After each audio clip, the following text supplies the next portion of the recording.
Hi, and welcome back to the SocaSaySo Fete Recap. This is going to be a recap of all of the parties leading up to Labor Day Monday. We started early on Tuesday. We went to the Savannah for Carnival Tuesdays, hosted by King Swati and Freeze International. This is a weekly party that is an after-work line that goes until, and this time it was way more than just a line. The place was ram-packed. It was so much so they had to go into an overflow space. And the DJs for the night were Freeze International and Pantry and Vibes and one other DJ.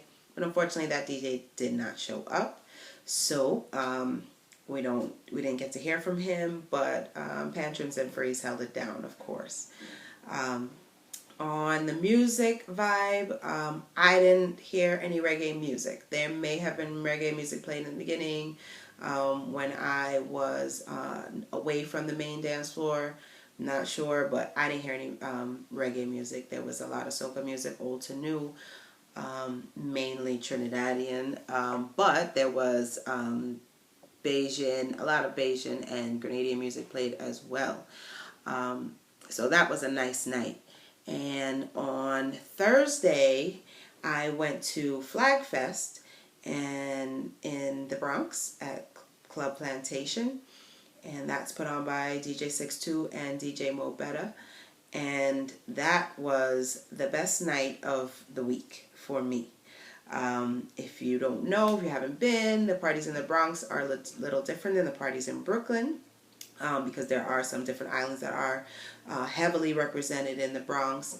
So the music includes a lot of music from Antigua, Virgin Islands, Dominica. So DJ 62 was on fire that night, in my opinion. He came to work. He came to make everybody work. He came to make the flags wave, and they were waving and they were jamming down.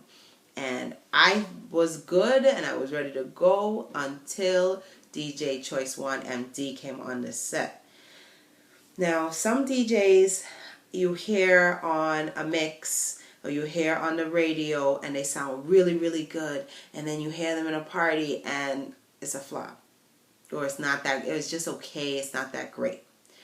I have been listening to DJ Choice 1 MD for a while now and rate him on terms of his mixes and in terms of how he plays on the radio. Now, when he came on the set, I wasn't ready. I was not ready. He came with a lot of surprises in terms of mixing Trinidadian music with the smaller island music, in terms of mixing old music with new music, and in such a fresh new way. It was so refreshing. It was really good. When I tell you, he came on almost at the end of the night after everybody had been jamming down and sweating up the place. They had to dance harder, they had to go lower, they had to jam more.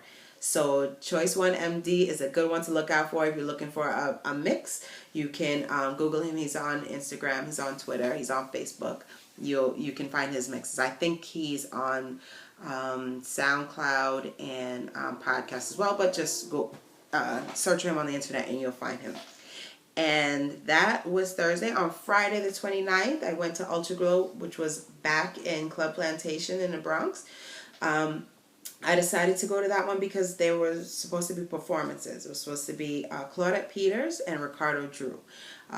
Both of those artists have a lot of songs. I haven't seen them in person yet, and I knew that you guys, if you haven't seen them, that you'd want to hear how they perform and what it was like in that setting.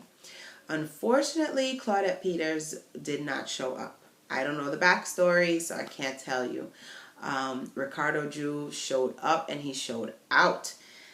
There was a small stage, but when I tell you he commanded that stage, he commanded the crowd. His voice was amazing. He was cute, of course. And his songs are great. You know Socaaholic, and if you don't, go look for it. You know the Vagabond Hooligan song. You know a lot of his songs. I implore you to follow him on Instagram and Twitter, and go look for his music on YouTube and buy his music, because he's a great artist. I just want to get to know you. I want to get to know you. The only thing on my mind is how to make you mine. Girl, I just want to get to know you. Hear me now, y'all. Hey, double body. Let me know what you're working with. Cause me know what a boring girl who can be. Hey, practice.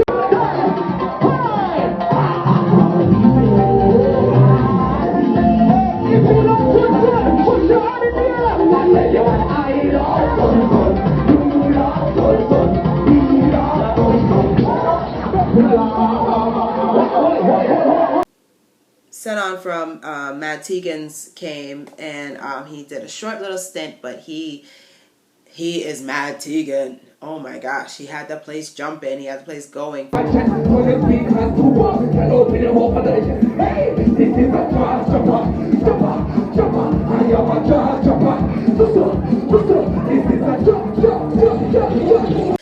Supa Mario also had the place jumping. He was on for a little bit longer, and that was a nice surprise. No girl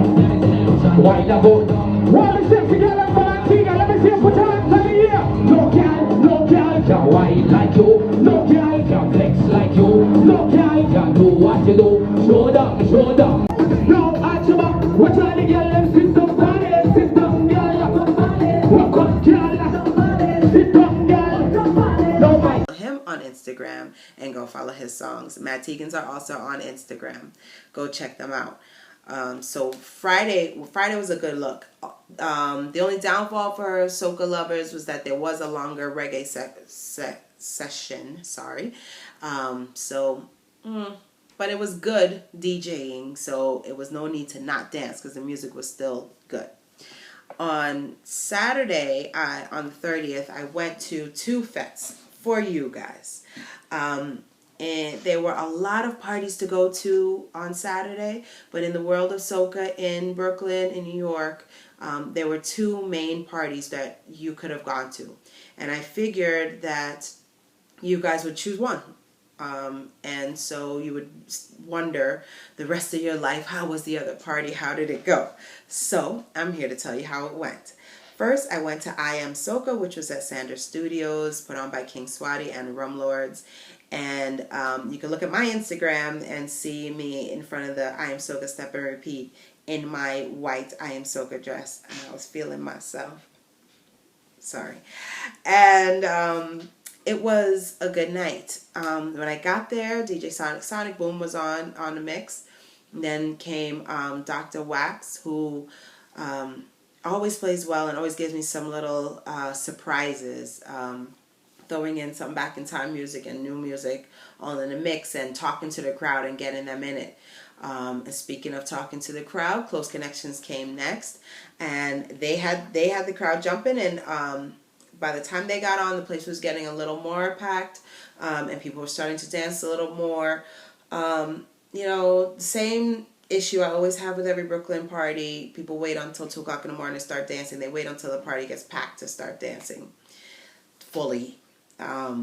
Which is just weird to me. As soon as I walk in, it could be 11 o'clock at night. If I hear music, I'm going in. So that was good, and I was really upset that I had to leave, but I wanted to go to Icons. So I went over to SRB nightclub for Icons, which was put on by Dynasty Entertainment and Star Power Entertainment. And it was hosted by Hyper Beige, the Juggernaut, and he also DJ'd. The icons on the night were Iowa George, Edwin Yearwood, and Rupee, and which are great names, and they have years and years of music. And with them came Fadda Fox, Versi Wild, Gorg, led Pipe and Saddis. I don't know when Icons became a Bayesian show, but this year that's what it was. Everybody who wasn't an icon was from Barbados. which is fine, but I'd rather see more diversification. I want to see representation from more islands. That's just my opinion. The performances I want to say were okay across the board. Here's my issues with them. The icons, I wanted to see more of them. I wanted to have more of a show from them. I didn't get enough of Edwin Yearwood. I never get enough of Edwin Yearwood. His voice is amazing. I don't want him to leave any stage he's on. So I guess that's just my problem.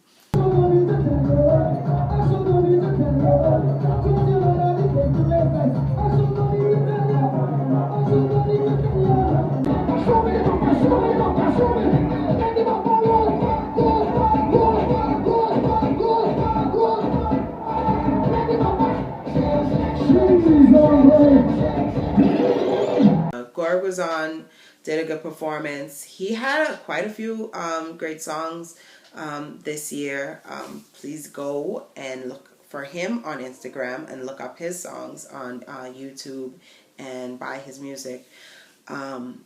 Gorg has a lot of rum songs.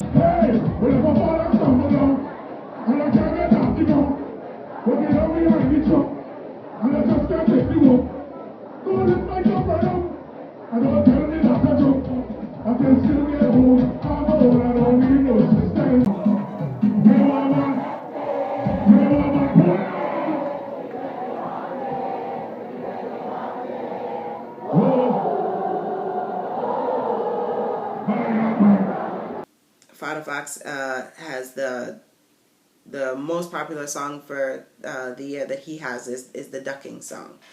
So check that out. Go buy it where you can.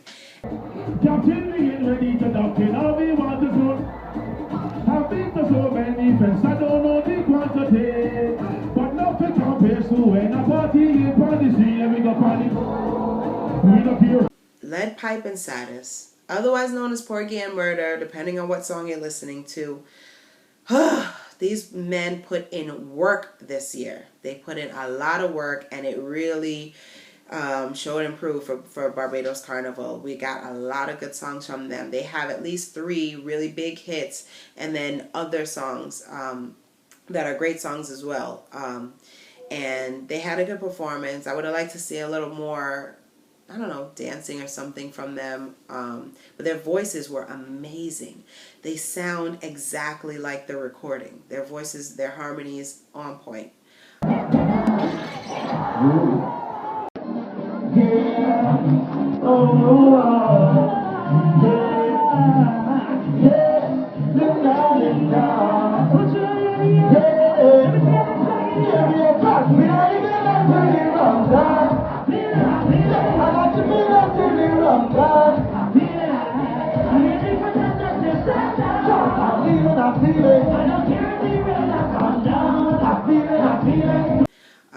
And then came Rupee.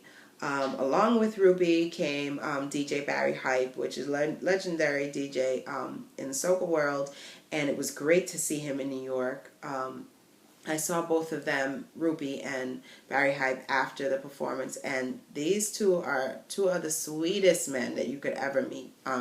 They were really, really gracious to their fans, and that's refreshing.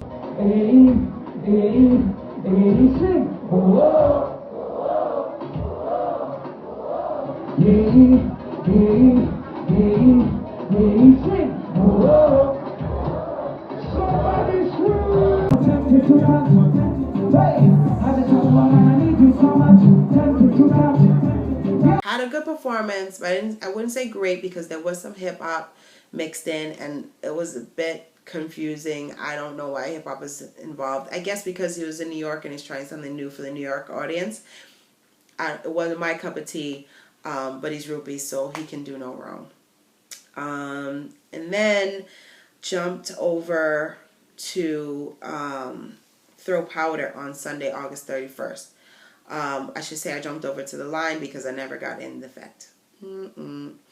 The line was not only long but deep. I stood on the line for over half an hour and I didn't get in. I wanted to get in just to let you guys know what the Juve night was like in Brooklyn, and I'm sorry, I could not let you know. It just didn't work out. I didn't really feel that safe on the line because it was so many people, and at that time of night, it just didn't feel right for me. So I missed out on that. But I did hear from people who went in and they thoroughly enjoyed themselves. So maybe next year you can try and do that if you didn't get in this year. And that was the week leading up to Labor Day Monday. Stay tuned to hear about the Parkway. What do you think? You think I liked it? Soca say so.